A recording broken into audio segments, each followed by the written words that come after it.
quando a gente entende e se posiciona, muda a história. Irmão, o entendimento do tema de hoje, ele é tão poderoso que todas as vezes que isso acontece na história, o mundo fica amedrontado. De tal forma que quando a igreja primitiva chegava numa cidade, a notícia que se espalhava era: chegaram aqueles que estão transtornando o mundo.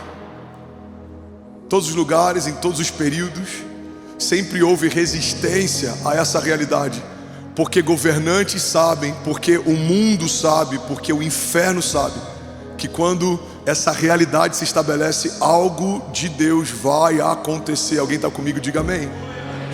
E o tema da mensagem de hoje é o poder da igreja. Come on, somebody. Vamos, tem alguém aqui preparado para ser ativado nessa manhã? Quantos creem que a igreja é poderosa? Diga: eu creio que a igreja de Jesus, vamos, é inabalável, é invencível, e as portas do inferno não prevalecerão contra nós. Se você crê nisso, você pode dar um brado de liberdade no seu lugar. Aleluia. Aleluia. Mateus 28:18 diz assim: então Jesus aproximou-se deles e disse: foi-me dada toda a autoridade no céu e na terra. Portanto, vão e façam discípulos de todas as nações, batizando-os em nome do Pai, do Filho e do Espírito Santo, e ensinando-os a obedecer tudo o que eu lhes ordenei. E eu estarei sempre com vocês até o fim dos tempos. Alguém pode dizer glória a Deus por isso? Mateus 28 carrega 3 pilares fundamentais da igreja, e é sobre eles que eu quero falar nessa manhã. Eu queria pedir toda a tua atenção para que a nossa história seja transformada a partir do entendimento dessa palavra. A igreja por muito tempo foi perseguida no Brasil, por um longo período menosprezada. Mas a igreja não é uma placa, não é uma instituição, não é uma denominação. A igreja é o corpo vivo de Jesus. E o corpo de Jesus, ele é imparável, ele é inabalável, ele é ilimitado. Quando estamos ajustados a esse corpo, quando não somos mais um item acessório, mas fazemos parte desse corpo, experimentamos a multiforme graça, homens diferentes, debaixo de uma unção diferente, de um chamado diferente, caminhando sobre o mesmo propósito e vivendo aquilo que seria impossível naturalmente.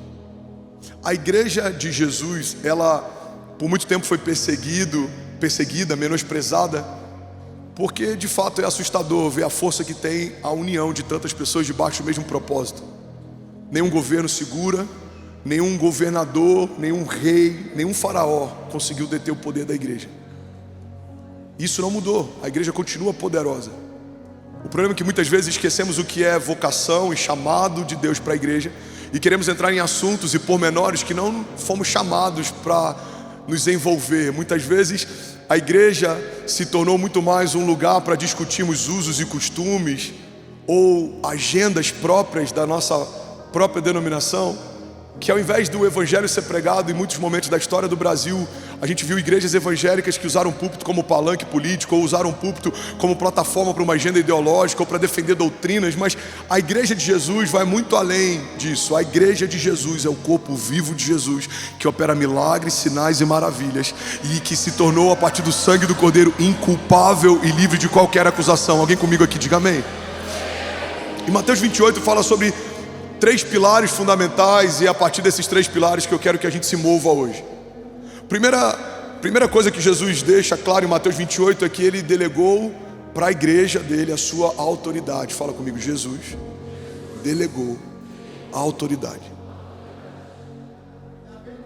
Irmão, a autoridade que Jesus delegou para a igreja, ela está acima da morte, das doenças, da enfermidade, da escassez, da falta, dos principados, das potestades, dos cativeiros, das correntes. A autoridade que Deus confiou para a igreja é uma autoridade que não pede licença. Mas muitas vezes a gente está tão acostumado com essa fé que vive em busca do livramento, do escape, que a gente não sabe exercer governo e autoridade. Você quer um exemplo disso? A Bíblia diz que o povo, ele estava cativo por muito tempo, depois ele sai do Egito, ele é liberto, E ele caminha no deserto, até que finalmente, depois de muito tempo, ele chega diante da terra prometida. Mas a Bíblia também diz que esse povo que teve ousadia para se mover, não teve ousadia para acessar. Eles estão diante da promessa, eles chegaram diante da promessa, mas eles não têm coragem de invadir aquele lugar. Os gigantes são muito grandes, os inimigos são muitos, eles são fortificados. E é interessante porque a gente percebe que um povo que por muito tempo se acostumou a viver pelo livramento, mesmo estando diante da terra prometida, não teve coragem de se mover e governar, de se mover e acessar. Irmão, guarda isso aqui em nome de Jesus. Tem uma parte da igreja que conhece e confia no Deus do livramento, mas ainda não consegue caminhar debaixo de autoridade e de governo. E é sobre isso que eu quero falar nessa manhã. Alguém está comigo? Diga amém. Os diáconos, se puderem me ajudar, tem bastante criança agitada hoje, talvez por causa do frio. Me ajuda, por favor, porque eu estou tendo um desafio de conseguir me concentrar, mas vai dar certo, a gente vai chegar lá.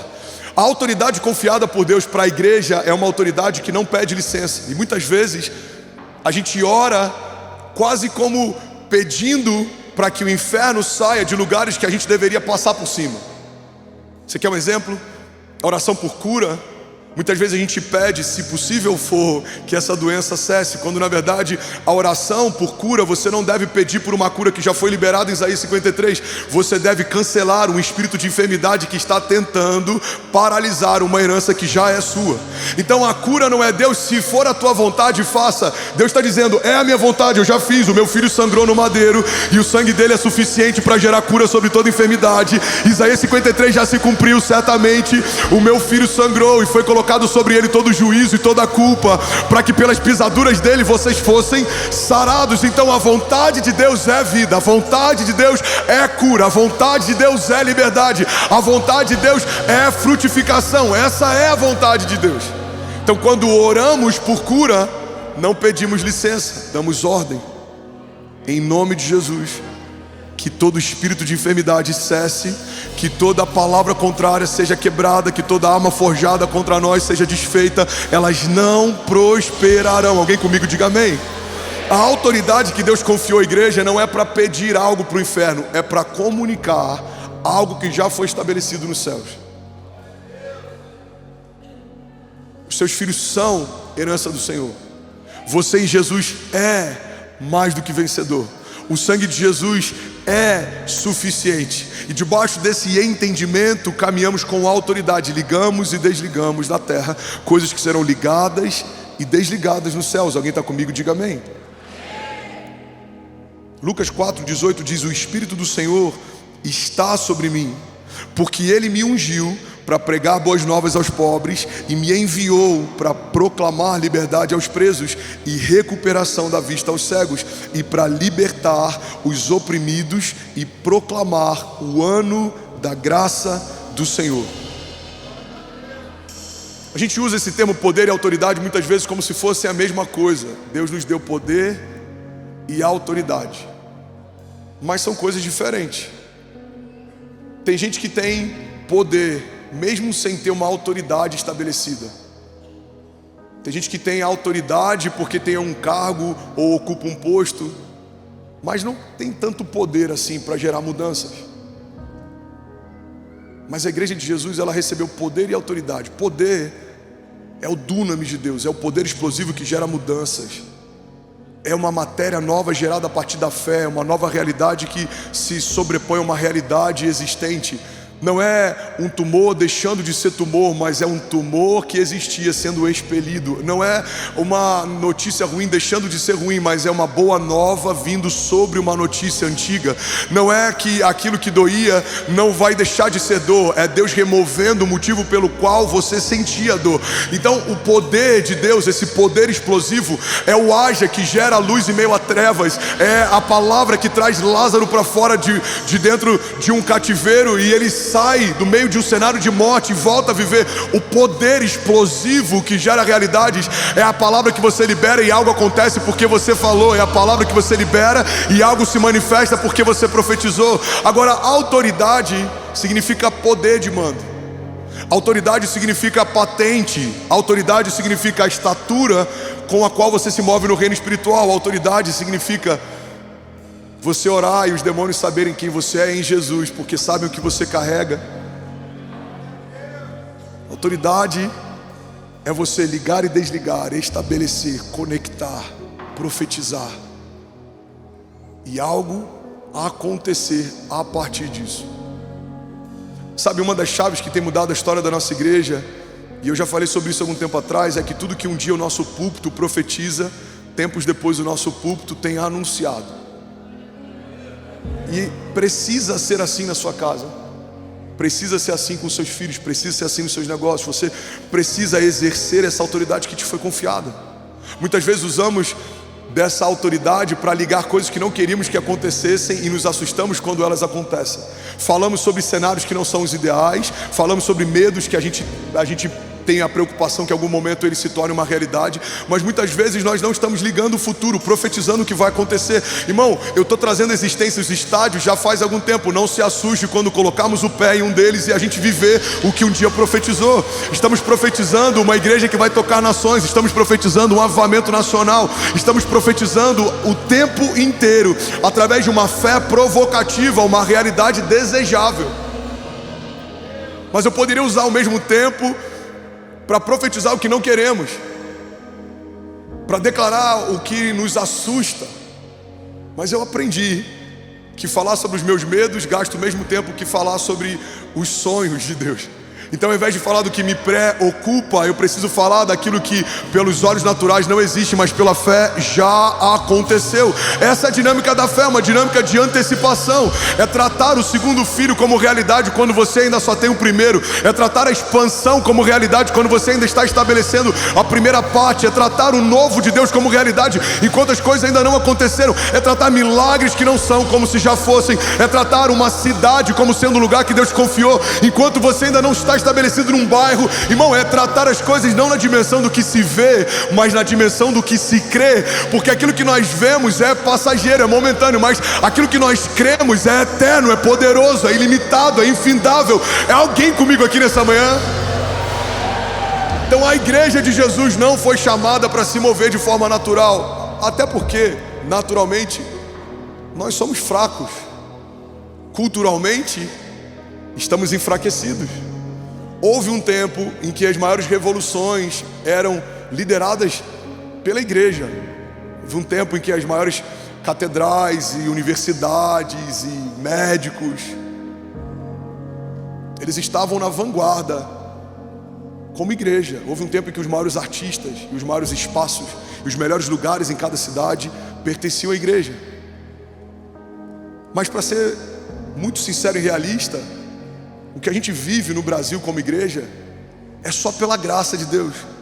Não é justificável pela cultura que temos, não é justificável pela estatura que temos, não, é graça. Deus decidiu pegar o seu corpo, e mesmo usando um monte de homens improváveis, começando pelo seu pastor, quando ele opera, não há quem possa resistir. Agindo Deus em nosso favor, não há quem possa impedir o seu agir.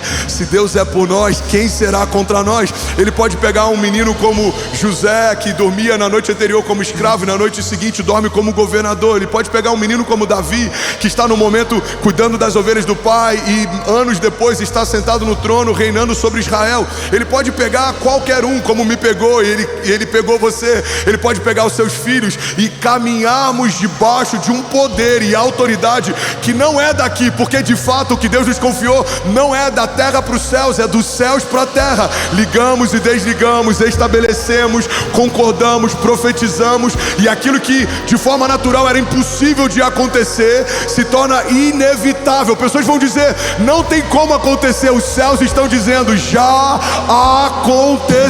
Alguém comigo aqui, diga amém. Aleluia. Diga comigo, Jesus delegou a sua autoridade. Mateus 16:19 diz assim: e eu lhes darei as chaves do reino dos céus, e o que você ligar na terra terá sido ligado nos céus, e o que você desligar na terra terá sido desligado nos céus. Salmos 115:16 diz: os mais altos céus pertencem ao Senhor, mas a terra Ele confiou ao homem. Romanos 5,17: se pela transgressão de um só a morte reinou por meio dele, muito mais aqueles que recebem de Deus a imensa provisão da graça e a dádiva da justiça, esses reinarão em vida por meio de um único homem, a saber, Jesus Cristo. Alguém comigo aqui, diga amém. A Bíblia diz: os céus pertencem ao Senhor, mas a terra Ele confiou aos homens. A terra Ele confiou aos homens. Irmão, quando a igreja entende o poder que ela carrega debaixo do poderoso sangue de Jesus, a gente não consegue mais ser medroso, a gente se torna ousado. Como Davi, um exército inteiro temendo um homem grande. Davi olha para aquele homem e a única coisa que Davi vê é a vulnerabilidade dele. Aquele homem não carrega uma aliança com Deus, ele era incircunciso, ele não estava debaixo da aliança. Por isso que Davi olha para o gigante e fala: quem é esse incircunciso filisteu? Em outras palavras, ele está dizendo: quem é esse homem que não tem uma aliança com Deus, afrontando um exército debaixo da aliança de Deus? Davi viu o que eles não viram, por isso Davi se moveu de uma forma que eles não se moveram, porque eles olharam para a estatura do gigante e acharam que a estatura do gigante era amedrontadora. Davi viu a ausência de uma aliança e viu que a ausência de uma aliança era um ponto vulnerável que ele poderia acessar. Então ele vai na força do Senhor, ele pega algumas pedras e vai diante de um homem grande, mas o que Davi vê é só um homem desprotegido. Irmão, guarda isso em nome de Jesus. A aliança de Deus te protege, a aliança de Deus te guarda, a aliança de Deus é o que mantém você escondido. Ele é refúgio, fortaleza, socorro presente na hora da angústia. Mas os seus inimigos estão vulneráveis, não há aliança de Deus sobre eles. O tumor não tem uma aliança com Deus, a morte não tem uma aliança com Deus, a escassez não tem uma aliança com Deus, principados não tem uma aliança com Deus, potestades não tem uma aliança com Deus. Então quando o inferno se move contra você, você precisa entender que aquilo que se levanta contra você não é maior do que aquilo que habita em você. Na igreja de Jesus, o mesmo poder que ressuscitou Jesus Cristo dos mortos. Então não há aliança de Deus com os seus inimigos. Eles virão contra você por um caminho, mas por 7 caminhos eles fugirão. Serão confundidos, como Josafá, que levanta o ministério de adoração à frente da sua guerra, e quando chega no campo de batalha, a Bíblia diz que os seus inimigos se confundem, começam a se degladiar entre si, e quando eles chegam para lutar, não há mais o que lutar, porque os seus inimigos já se derrotaram a si mesmos. Deus está chamando uma igreja que vai se posicionar, e os nossos inimigos se confundirão, e eles mesmos se degladiarão. Você não vai precisar sujar suas mãos com o sangue inimigo. Os seus inimigos aqui serão sucumbidos pela palavra que você carrega. Toda palavra maldita liberada sobre você, todo espírito de morte, toda ansiedade, depressão, todo laço que tenta te paralisar, toda maldição hereditária que acompanhou a tua casa até aqui, nós declaramos frustrados os planos do inferno sobre você. Você é ungido por Deus, guardado por Ele, você foi lavado pelo sangue de Jesus e é suficiente. Alguém comigo aqui, diga amém. Aleluia. Então fala comigo, diga: Deus me deu poder e autoridade para ligar e desligar, estabelecer, profetizar, avançar sem medo, e as portas do inferno não prevalecerão contra mim. Diga: não há cadeias, correntes, grilhões que suportem o peso da glória de Deus. Diga: todo cativeiro quebrado agora, em nome de Jesus. Toda tempestade cessando agora, em nome de Jesus. Todo levante do inferno recuando agora, em nome de Jesus. Diga: tudo que estava desalinhado, fora de ordem, diga: nós damos uma ordem, que o caos cesse agora, em nome de Jesus. Que a paz de Deus, que excede todo entendimento, seja sobre a minha casa e sobre os meus. Diga: que a riqueza de Deus, que não acrescenta dores, seja derramada sobre mim. Diga: que os planos de Deus governem os meus planos. Que a vontade de Deus seja sobre a minha vontade. Que seja feito na terra, assim como é feito nos céus. Diga: e nós avançaremos. Vamos, igreja, declare com autoridade. Diga: avançaremos. romperemos em fé, andaremos sobre as águas. No meio da crise, prosperaremos ainda mais, porque nós não somos daqui. A nossa resposta e o nosso socorro vem dos céus. Diga: eu e a minha casa pertencemos ao Senhor, serviremos ao Senhor e viveremos ainda esse ano o maior romper da nossa história, em nome de Jesus. Se você crê nisso, você pode celebrar Jesus no seu lugar. Vamos, se for para Jesus, você pode fazer melhor. Será que alguém pronto aqui pode fazer barulho? Aleluia! Quantos estão prontos para caminhar debaixo de poder e autoridade? Quando Deus confiou à igreja poder e autoridade, eu vou usar uma analogia aqui. É como se o timbre da voz de Jesus agora revestisse o timbre da sua voz. É por isso que quando você fala, o inferno não te ouve, ele ouve Jesus falando. Quando você dá uma ordem, não é a sua ordem, é uma ordem de Jesus sendo liberada através de você. Quando você profetiza, não é só o que você deseja, mas é a própria voz de Deus ligando o que você está ligando e chancelando o que você está falando. Alguém comigo aqui, em nome de Jesus?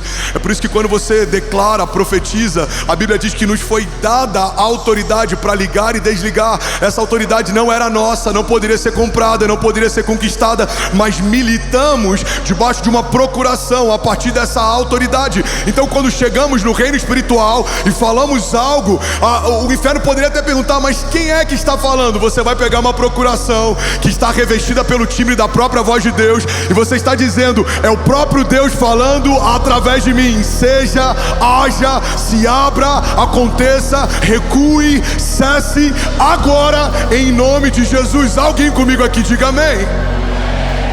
Isso é tão forte, irmão, que até quando fazemos um convite para a salvação, a Bíblia diz que é como se Deus falasse através de nós. A Bíblia diz: fomos reconciliados com Deus através do sacrifício físico de Jesus. Mas não só isso, recebemos também o ministério da reconciliação. Por isso, todas as vezes que dizemos reconciliem-se com Deus, olha o que a Bíblia diz: é como se o próprio Deus falasse através de nós. Pastor, torna mais claro essa passagem. Eu vou tornar. A Bíblia está dizendo que quando falamos sobre a obra de salvação de Jesus e quando convidamos alguém para acessar a graça pela fé, é como se o próprio Deus falasse enquanto falamos. É como se no momento do apelo, quando a gente fala: feche teus olhos, você quer entregar a sua vida para Jesus, dê um passo à frente, a gente quer orar por você. A Bíblia está dizendo que é um homem falando, mas é a voz de Deus que está sendo ouvida. É um homem profetizando, mas é a voz de Deus que está sendo ecoada. Alguém recebe isso aqui em nome de Jesus? Você pode celebrar Jesus no seu lugar. Vamos lá, Goinha, Deus está fazendo algo aqui nessa manhã. Vamos, exalte a Ele, exalte a Ele. Aleluia. E é por isso que a Bíblia diz que somos mais do que vencedores, porque a nossa vitória não vai ser conquistada na próxima batalha. A nossa vitória já foi conquistada na batalha da cruz. A cruz do Calvário e o sacrifício de Jesus nela estabeleceram a nossa herança. Esse é o poder da igreja. O poder da igreja é o poder da herança. O poder da igreja não é o que conquistamos, é o que Jesus conquistou. Não é o que fazemos, é o que Jesus já fez. Não é quem somos, mas é o que nos tornamos nele. Não é o que falamos, mas é o que ele fala através de nós. Você se tornou boca de Deus na terra, irmão. Você está ligando e desligando. A Bíblia diz que a língua carrega poder de vida e de morte. Aquele que gosta de usá-la comerá do seu fruto. Então a igreja de Jesus precisa falar o que quer ver, não o que está vendo. O que estamos vendo? Caos, medo, ideologia de gênero, aborto, crise de identidade. Não. O que queremos ver? Uma geração salva, os nossos filhos caminhando nos caminhos do Senhor, as portas do inferno fechando e as portas de Deus se abrindo com portas de milagres, recursos, provisão. Queremos ver vidas batizadas nas águas, queremos ver famílias restauradas, casamentos restaurados. Então para de falar o que você está vendo, começa a falar o que você quer ver. Use bem do poder e da autoridade que te foi confiada. Gênesis é um exemplo da dinâmica criativa de Deus. Ele vê trevas, mas ele fala luz. Pega isso aqui, irmão. Deus vê trevas, mas ele fala luz. Ele vê uma terra sem forma e vazia, mas ele fala separação de uma porção seca de uma porção molhada. Ele vê esterilidade, não havia nenhuma espécie, mas ele fala a vida. Todos os seres sejam multiplicados segundo a sua espécie, todas as árvores multipliquem-se segundo a sua espécie, aves dos céus, peixes do mar. Então a dinâmica criativa de Deus e o poder e a autoridade que Ele usa não é para dizer o que está vendo, porque isso é relatório, é para profetizar o que Ele quer ver. Isso é voz profética. Tem muito crente que está se tornando especialista em criar relatórios. A igreja está assim, a minha casa está assim, o mercado está assim. Deus não te chamou para dar relatórios, Deus te chamou para profetizar. Abre a tua boca e profetiza. Um profeta é levado por Deus até um vale de ossos secos. Ele vê um vale de ossos secos, existe morte, os ossos estão ressequidos, não tem como nada acontecer. Mas a partir do momento que o profeta profetiza o que quer ver, algo novo acontece. Vale de ossos secos, ouçam o que diz a voz do Senhor, voltem a viver. E um vale de ossos secos se tornou um exército forte e poderoso. Alguém comigo aqui, diga amém. Eu tenho 10 minutos, eu preciso correr. Alguém está recebendo algo de Deus aqui nessa manhã? De verdade, alguém pode celebrar Jesus aqui nessa manhã? Aleluia. Segundo pilar fundamental da igreja. Ainda bem que eu vim, Jesus. Jesus delegou sua autoridade, Jesus deixou a sua mensagem. A mensagem que a igreja carrega é o tema principal e mais importante do que qualquer outro tema que a gente possa falar. Podemos falar sobre política, devemos falar sobre política. Podemos falar sobre negócios, devemos falar sobre negócios. Podemos falar sobre relacionamento, devemos falar sobre relacionamento.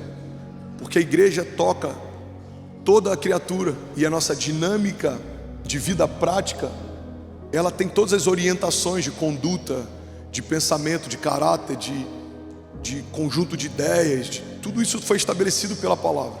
Mas a mensagem central do Evangelho fala sobre reconciliação, de um escravo que se torna filho, de um cativo que pelo sangue de Jesus se torna livre, de alguém que foi separado pelos seus maus pensamentos, mas através do sacrifício de Jesus foi reconciliado com Deus. A mensagem do Evangelho que nos foi confiada fala a respeito de um caminho que Deus construiu do céu para a terra. Enquanto vemos em Babel homens tentando construir uma torre da terra para os céus, vemos na nova aliança o próprio Deus construindo um caminho do céu para a terra. Vemos o único Filho de Deus sendo rasgado no madeiro para que todos os homens pudessem ser feitos filhos de Deus. E é essa mensagem que salva o cativo, essa mensagem que gera salvação, transformação de vida, metanoia, mudança de mente, mudança de identidade, mudança de natureza. Qualquer outra mensagem que não seja essa mensagem se torna secundária. Algumas inclusive se tornam supérfluas. Tem coisas que se a gente falar, tendo falado isso, está tudo bem. Mas qualquer coisa que a gente falar sem ter falado sobre isso, perde o seu valor. A mensagem central do Evangelho fala a respeito de uma nova natureza, um novo nascimento.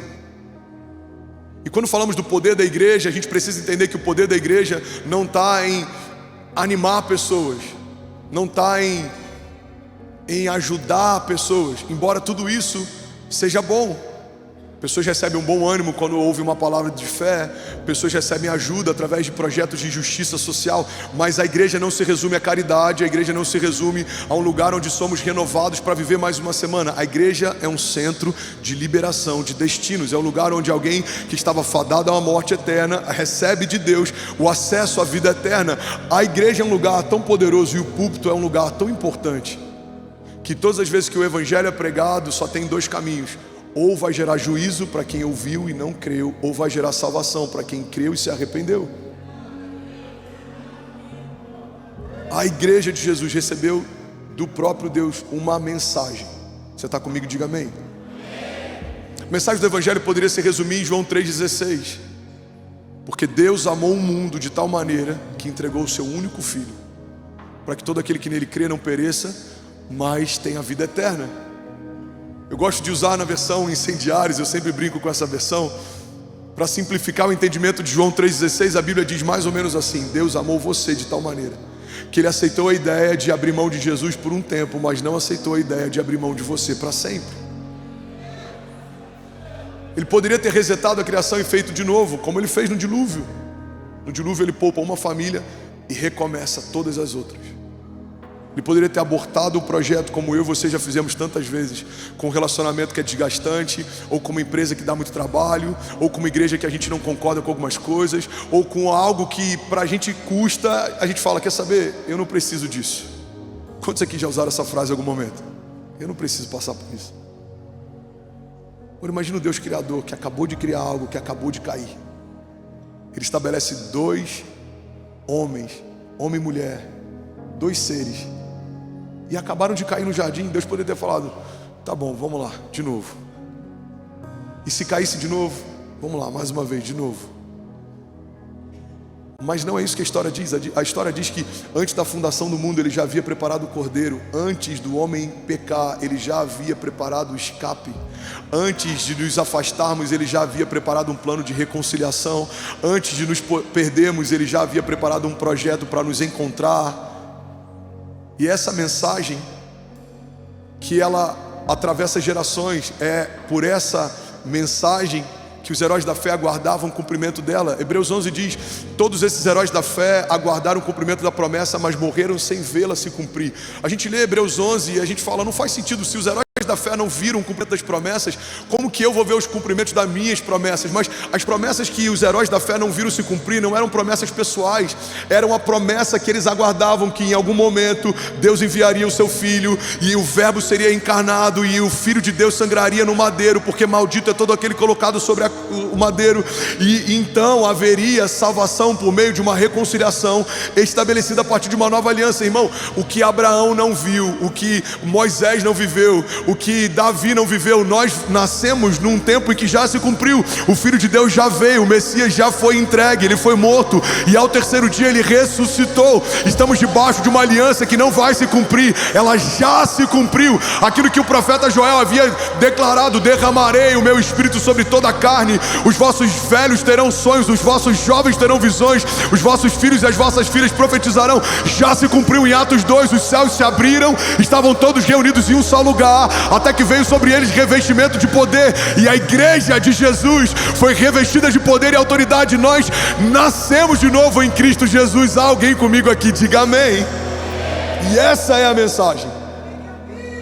A mensagem que vale a pena gastar a vida para falar. A única mensagem capaz de mudar uma geração, de ressuscitar mortos, de curar enfermos, de libertar cativos, de restaurar casamentos, de mudar o caráter de um homem ruim, transformá-lo em um homem bom. A única mensagem capaz de pegar um perseguidor de igrejas como Saulo e transformar num plantador de igrejas como Paulo. A única mensagem que faz alguém como Estevão, mesmo sendo apedrejado, vendo a glória de Deus resplandecendo sobre a sua face, porque sabia que a vida eterna estava aguardando. A mensagem da cruz do Calvário é a única mensagem que vale a pena ser propagada pela igreja de Jesus. Alguém comigo aqui? Diga amém.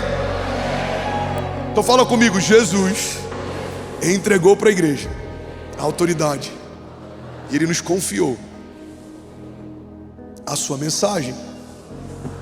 Qual é a mensagem do Evangelho? A mensagem do Evangelho fala sobre substituição. Fala sobre algo que eu e você jamais faríamos, mas Ele fez. Fala sobre alguém que era bendito e se fez maldito para você ser abençoado. Fala sobre alguém que era livre e se fez escravo para você ser liberto. Fala sobre alguém que era filho e se fez pecado para você receber filiação. Fala sobre alguém que estava na glória e veio para a terra para você poder acessar a glória. Fala sobre alguém que tinha vida, que era a própria vida, e que enfrentou a morte para que nós que estávamos mortos em delitos e pecados pudéssemos voltar a viver. A mensagem do Evangelho fala sobre substituição. Igreja, olha para mim. Tudo o que a gente profetiza aqui sobre bênçãos financeiras, com portas se abrindo, milagres, sobre estabelecermos novos lugares, caminharmos em uma dinâmica de poder e autoridade, ligarmos e desligarmos, tudo isso é maravilhoso, mas é passageiro.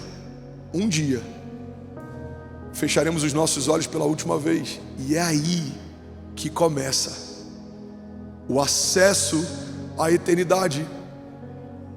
É aí que tudo aquilo que a gente conquistou deixa de ter valor, porque não dá para usar para o lugar onde estamos indo aquilo que conquistamos aqui. Aquilo que conquistamos é passageiro, as dores que enfrentamos também.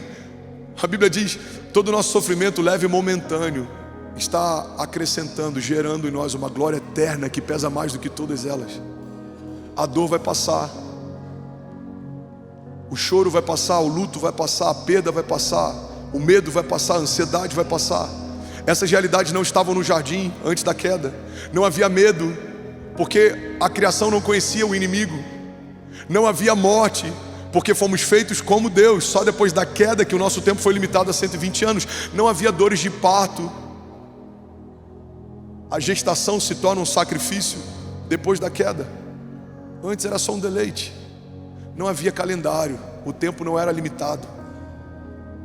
Não havia limitação. O homem foi feito imagem e semelhança do Criador. É para esse lugar que a cruz nos trouxe de volta.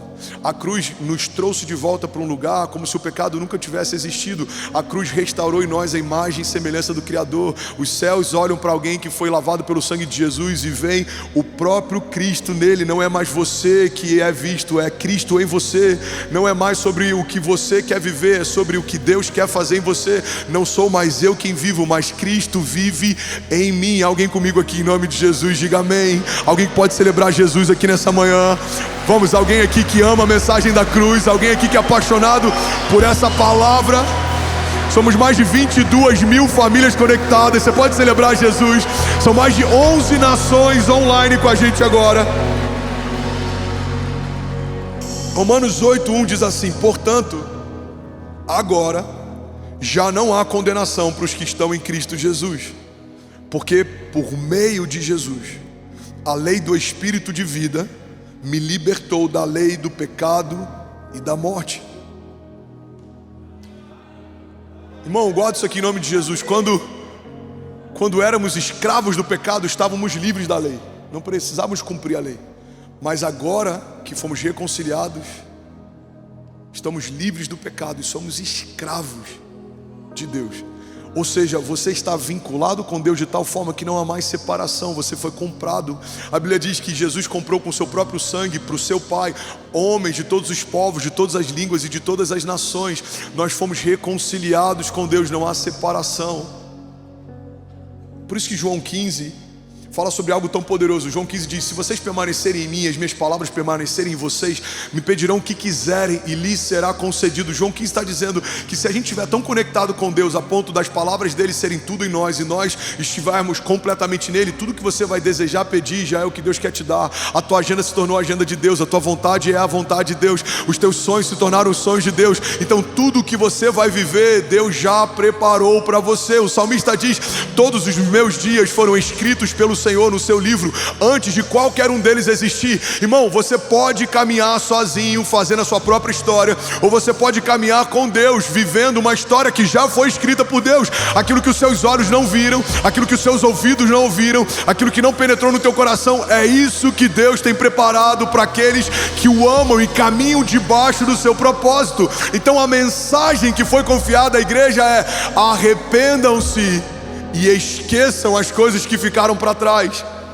e recebam de Deus uma nova natureza, uma nova identidade e um novo destino. O que é o arrependimento? A partir da mensagem da cruz, é você se nojar do que você se tornou e você nascer para quem Deus sempre quis que você fosse. Você olhar no espelho e ver: não existe um caminho bom em mim, um pensamento bom em mim, meu coração é mau. Mas a partir de Jesus você perceber que Jesus está ganhando espaço em você. Não sou mais eu quem vivo, mas Cristo vive em mim. Os meus pensamentos estão mudando, a minha mente está mudando, os meus desejos estão mudando, a minha agenda está mudando. Alguém comigo aqui diga: eu creio que a mensagem da cruz é suficiente. Em terceiro lugar, e eu finalizo com esse último pilar, a igreja recebeu de Deus autoridade. Fala comigo: poder e autoridade. A igreja recebeu poder e autoridade para ligar e desligar, estabelecer, profetizar, caminhar acima de principados e potestades. Efésios 6:10, a nossa batalha não é contra a carne ou contra o sangue, mas contra principados e potestades nas regiões celestiais. Nós recebemos de Deus armaduras. Nós fomos comissionados por Deus através de uma procuração. Você em Deus é poderoso, irmão. Você em Deus é invencível. Você em Deus é inabalável. Você em Deus é ilimitado. Recebemos dele também a sua mensagem. Ele nos confiou uma mensagem.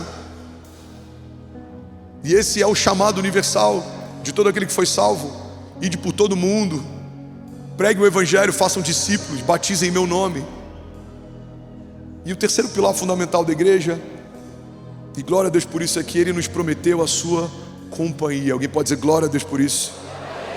Mateus 28:18, que é o texto central da mensagem de hoje, e eu vou ler para a gente finalizar. Diz assim: então Jesus aproximou-se deles e disse: foi-me dada toda a autoridade no céu e na terra. Portanto, vão e façam discípulos de todas as nações, batizando-os em nome do Pai, do Filho e do Espírito Santo, e ensinando-os a obedecer a tudo que eu lhes ordenei. Essa é a mensagem. E o terceiro pilar: e eu estarei sempre com vocês até o fim dos tempos. Alguém pode dizer glória a Deus por isso? Eu, se fosse você, estava celebrando com mais força. Eu estarei com vocês até o fim dos tempos. Igreja, pega isso aqui em nome de Jesus. Não existe nada mais poderoso no reino de Deus do que a presença do Rei. Olha para mim. Não existe nada mais poderoso no reino de Deus do que a presença do Rei. Porque um reino sem rei não se sustenta. Um reino sem rei tem leis, tem regras, mas não tem a presença. A companhia que nos foi confiada e garantida é a resposta para qualquer desafio que você tenha. Por que as coisas vão cooperar, pastor? Porque a presença de Deus habita em você. Por que os inimigos vão bater em retirada? Porque a presença de Deus habita em você. Por que as portas vão se abrir sem que eu faça força? Porque a presença de Deus habita em você. Porque a presença de Deus habita em você. Você não foi chamado por Deus para ser uma pousada de Deus. Você foi chamado por Deus para ser uma morada de Deus. Ele não te visita, Ele habita em você. É algo que é estabelecido, é para sempre. Deus, Ele escolheu habitar em você. O Deus que chama as estrelas pelo nome e elas se apresentam enfileiradas, é o mesmo Deus que se apequenou, e eu coloco entre 3 aspas, para caber dentro da sua própria criação. Irmão, o Deus que fez os fundamentos da terra, o Deus que estabeleceu o cosmos, o Deus que fez todas as coisas que existem quando nada existiu, esse mesmo Deus que é tão grande a ponto de passear na eternidade e estabelecer tudo mesmo quando nada existe, Ele decidiu se apequenar para caber dentro da sua própria criação. Deus habita em você, Deus habita em você, a vida de Deus habita em você. Você é morada de Deus, você é tabernáculo de Deus. Ele tabernaculou entre nós, Ele habita em você. O seu coração foi feito um altar. É por isso que nós chamamos o palco de palco. Pastor, isso aqui é um altar? Não, isso aqui é um palco, porque o altar de Deus é você, é o teu coração. É nesse lugar que Ele é adorado, é nesse lugar que Ele foi centralizado, é nesse lugar que Ele foi estabelecido. Por isso nós abrimos o nosso coração para Ele habitar e reinar e governar. Alguém comigo aqui, diga amém. Por isso que eu sempre chamo auditório de auditório.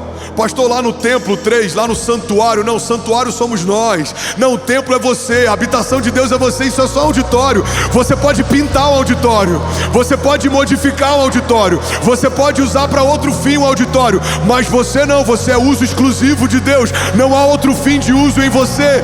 Você não serve para mais nada além de ser filho de Deus. Você foi ungido por Deus, você é propriedade de Deus. Há um selo sobre você, há uma patente sobre você, há alguém que governa você, e Ele é dono de tudo, e Ele é proprietário de tudo, e ainda assim te deu autoridade para que você usufrua.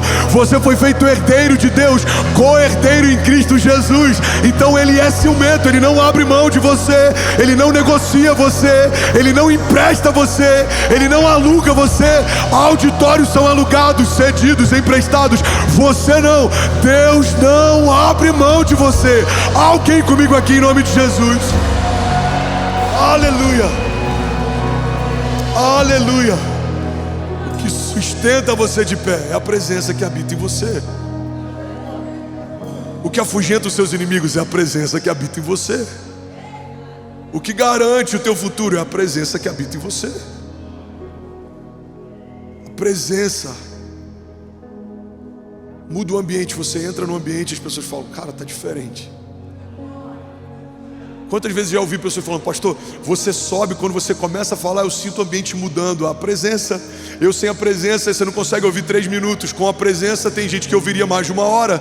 O louvor tem algo diferente, os meninos começam a cantar e muda a atmosfera. E parece que a gente está acessando os céus. É a presença atrai os céus para a terra. A presença atrai presenças angelicais. A presença faz com que milagres que eram impossíveis se tornem inevitáveis. Tudo acontece na terra por causa da presença. Alguém comigo aqui, diga amém. E ela está disponível. Fala para quem está do seu lado, está disponível. E a igreja foi chamada para isso. A igreja foi chamada para caminhar debaixo de poder e autoridade, para apresentar e guardar confiadamente a sua mensagem, e para não viver longe da sua companhia. A presença de Deus é tudo que nós temos. Na antiga aliança, a glória era algo que poderia visitar, era algo que pontualmente poderia se mover. O cabode de Deus significa o peso da glória de Deus. A gente vê, por exemplo, quando o templo de Salomão foi aberto, a presença de Deus invadiu aquele lugar, a glória de Deus invadiu aquele lugar, ninguém conseguia ficar de pé. No Santo dos Santos, você via a glória de Deus manifesta na Arca da Aliança, o cabode, mas existe um termo também chamado icabode, a glória de Deus se foi. Não tem nada pior do que você ver um ministério ou um homem de Deus em que você não vê mais Deus nesse homem ou nesse ministério. Não tem nada pior do que você ver alguém que já foi tão usado e tão cheio e carregava unção e que era encharcado da vida de Jesus, e hoje é alguém vazio que está no modo automático, falando as mesmas coisas que falava e não carregando mais o que carregava. Irmão, se tem algo que a gente precisa temer, é não sair desse lugar e não deixar de carregar e preservar essa presença. Você está comigo? Diga amém. A Bíblia diz que se uma mosca cai sobre um frasco de perfume, todo o perfume se perde. Agora, os vitimistas vão dizer, a culpa não foi minha, a mosca caiu. Mas os homens de Deus precisam entender, só cai uma mosca dentro de um frasco de perfume se esse perfume está descoberto. Precisamos preservar esse lugar, precisamos preservar a presença. Deus, você pode tirar tudo de mim, mas não me tira a tua presença. Jesus, eu preciso da tua presença. Jesus, eu só me movo na tua presença. Jesus, eu não me garanto sem a tua presença. A tua presença me renova no meu dia mal. A tua presença me empodera quando os meus inimigos me cercam. A tua presença é a minha garantia de que portas vão se abrir. É como uma porta com sensor de presença de uma loja, de um shopping. Você pisa, ela detecta a presença e se abre. No reino de Deus é assim. As portas que você vai acessar vão se abrir sem você fazer força, porque você carrega a presença. Aonde você vai existe um bom perfume. Jesus é percebido em você. Jesus, ele tem liberdade em você. Jesus se move em você. Jesus, ele se move na sua casa, ele se move nos seus filhos. É por isso que ele precisa ser o sócio majoritário da tua empresa. Tem homens aqui que criaram conselhos consultivos na sua empresa, mas nunca pediram um conselho para Deus e não entendem por que coisas estão fora de ordem, porque você pede conselhos a homens, mas não pede conselho ao seu pai. Coloca para ele o melhor lugar, a melhor cadeira, a melhor posição. Se ele falar, iremos. Se ele falar, compraremos. Se ele falar, avançaremos. Mas se Deus não falar, esperaremos até que venha uma palavra. Nenhum pé se move, nenhuma mão se levanta sem que haja uma palavra de Deus. Agora, quando ele fala, irmão, não importa se a conta não fecha, se não faz sentido, se homens não concordam, se Deus disse que vai acontecer, nós sabemos, já aconteceu. Alguém comigo aqui em nome de Jesus? Aleluia. Aleluia. Fala comigo, está disponível? Está disponível. Está disponível, isso é o Evangelho. A religião vai falar, você precisa fazer para acessar essa presença, você precisa fazer para merecer. O Evangelho fala, nenhum de nós seria digno de poder carregar o que carregamos, mas pela misericórdia de Deus, Ele nos tornou filhos. Ele nos tornou morada, Ele nos tornou habitação. Olha o que a Bíblia diz em Mateus 23:13. Ai de vocês, mestres da lei e fariseus, hipócritas, vocês fecham o reino dos céus diante dos homens, vocês mesmos não entram, nem deixam entrar aqueles que gostariam de fazê-lo. Religião coloca tantas coisas para que possamos acessar isso. O Evangelho fala: vinde a mim todos vós que estáis cansados e sobrecarregados, e eu vos aliviarei. O reino de Deus está disponível e Ele está próximo. Olha o que a palavra de Deus diz em Lucas 17:20. Certa vez, tendo sido interrogado pelos fariseus sobre quando viria o reino de Deus, Jesus respondeu: o reino de Deus não vem de modo visível, nem se dirá aqui está ele ou lá está ele, porque o reino de Deus está entre vocês. Irmão, pega isso aqui. Aleluia. Quando Jesus fala que o reino de Deus está entre nós, Ele está falando não só de um período vindouro, mas Ele está falando de proximidade. Se alguém do seu lado carrega a vida de Deus, o reino de Deus está bem perto de você. O reino de Deus está entre vocês. Somos parte desse reino, embaixadores desse reino. Falamos em nome desse reino. Temos autoridade para ligar e desligar coisas a partir desse reino. Somos parte. Então quando você entrar na tua casa hoje, mesmo que talvez alguns lá não creiam em Jesus ou não sejam salvos, o reino de Deus está entrando na tua casa. Quando você chegar na tua empresa, fecha a porta do teu trabalho, profetiza. Não tem um funcionário cristão, você não tem um sócio cristão. Pai, o reino de Deus está nesse lugar, a tua bênção está nesse lugar. Eu reivindico as realidades dos céus sobre esse lugar, que a tua presença invada esse lugar, que o inferno seja dissipado, que as trevas recuem, porque eu cheguei aqui e eu carrego a tua vida, e a tua vida é suficiente. E onde ela habita, algo acontece, e onde há liberdade para que ela flua, coisas sobrenaturais se movem. Você recebeu de Deus, e eu preciso finalizar, fica de pé no seu lugar. Poder e autoridade. Nos foi confiado uma mensagem, e Ele garantiu para nós a sua companhia. Você não está sozinho. Feche teus olhos no teu lugar, eu quero orar com você. Enquanto o instrumental lidera a gente, você que é batizado com o Espírito Santo, seja livre. 23 mil famílias online, talvez a gente seja 46 mil pessoas, talvez sejamos 50 mil pessoas ao mesmo tempo aqui, debaixo desse mesmo Espírito. Feche teus olhos em nome de Jesus. A Bíblia diz que quando 2 ou mais estiverem reunidos no nome dEle, lá Ele estará. A Bíblia diz que quando concordarmos a respeito de qualquer coisa debaixo dos céus, assim será feito. A Bíblia diz que se ligarmos na terra, algo será ligado nos céus. Se desligarmos na terra, algo será desligado nos céus. Então eu queria te convidar de olhos fechados até esse momento com Deus. Não se esquece, irmão, você está encharcado da vida de Deus.